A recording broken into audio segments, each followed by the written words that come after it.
పర్యాటక శాఖ మంత్రి నూతన సంవత్సరం వేడుకలను ఘనంగా జరుపుకున్నారు. తన కుటుంబ సభ్యులతో కలిసి బెంగళూరులోని ఓ పబ్బుల్లో చిందులేస్తూ కనిపించిన వీడియో సోషల్ మీడియాలో వైరల్ గా మారింది. ఈ వీడియోపై నెటిజన్లు పలు రకాలుగా కామెంట్స్ చేస్తున్నారు. బాధ్యతాయుతమైన పదవిలో ఉండి పబ్బుల్లో చిందులేయడంపై మండిపడుతున్నారు.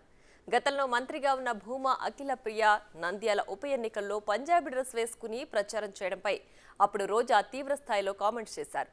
ఇప్పుడు అదే మంత్రి పదవిలో ఉన్న రోజా ఇలా డ్రెస్సులు వేసుకుని డాన్సులు చేయడం సబమేనా అని ప్రశ్నిస్తున్నారు.